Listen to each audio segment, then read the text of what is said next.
3 shots, range is hot. First shot's going to be our 168 AMAX. The second will be a 168 boat tail. The third will be our 110 Urban.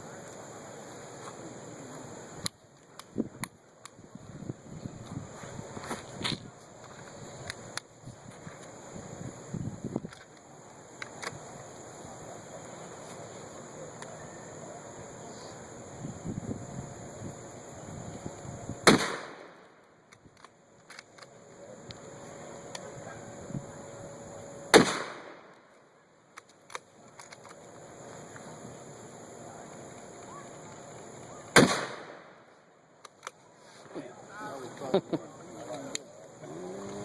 on up.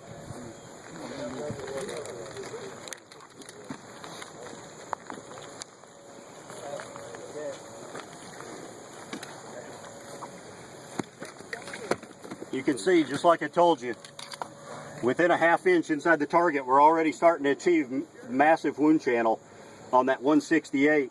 Within 2 inches, we're already at max wound channel. That bullet's already dumped its energy. So you'll see out the back of the block, there's not going to be as much damage because that bullet's already dumped its energy in the front block. This one actually started tumbling fairly quick, but still about 4 inches inside the target. And you can see it's still trying to dump energy as it comes out to the back, is why that hole's so big coming out the back. You're relying on that bullet to tumble. So instead of seeing, oops, come on out of there. There's our 168 right there. That's 9.5 on that one, so another 5 inches, 14.5 inches of penetration. The boat tail, I cut one piece of it, made it back here, back to this range. This is going to be the biggest chunk. You always get generally a banana effect, flattens out like a pancake.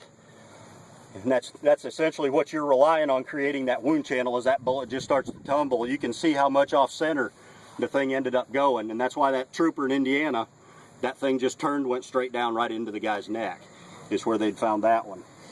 Another chunk back here right around 15 inches, just a little bit of fragmentation back there as well. But that's what's creating your wound channel. And then here you can see on that 110 Urban, just like I told you, 9.5 inch gel block, it's sitting right at the back at 9.5 inches. So you've got the ability, if you have a hostage situation or anything like that, where you don't know what's in that next room, what's beyond your target, that target's got to go down. That's the bullet right there that you know is not going to penetrate and come out the back. Houston SWAT last year, their commander came up to me before the TTPOA event in DFW Airport. They had a shooting 2 weeks earlier, sniper on a 4-story rooftop. Guy was on the ground just 82 yards away.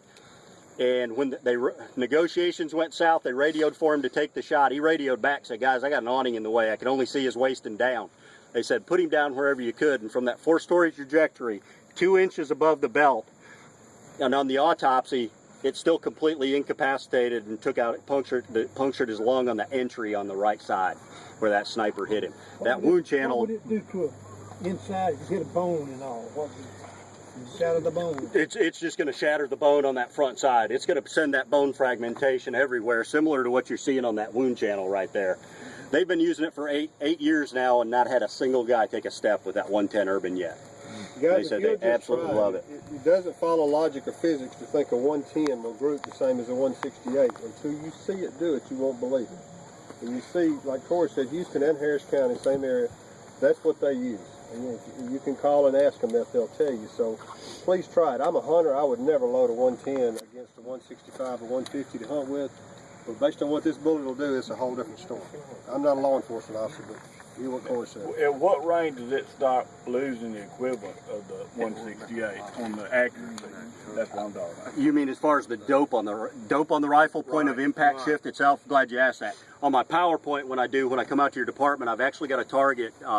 The GSI, where Steyr used to be imported, was up in Birmingham, Alabama up here. They let me go use their underground 100-yard facility up there. I went down in the lab with Danny Spann. We took one of their 23.5-inch barreled Steyr Tacticals. We just pulled it off the shelf. Literally at 100 yards, your point of impact is identical on most guns. I've seen up to a 1/4 inch shift as far as height. Some of them will shoot it just a little bit higher. Most of them at 100 yards and less is about the same. A 1/2 inch higher at about 200 yards is pretty typical. The snipers that we had shoot it yesterday, I told you they shot our 168, a 5-shot group. They shot their whatever round they were currently using, and our 110. Over 20% or only 20% of them didn't get a less accurate shot out of the 110 than what they got out of the 168. It's going to vary, just like any other bullet, rifle to rifle. Don't get me wrong. But a majority of the guys, I've done it with about 12 agencies so far, and point of impact's been nil. You're going to be, for what you're going to be using that bullet for, 100 yards and less typically, the point of impact shift is nothing.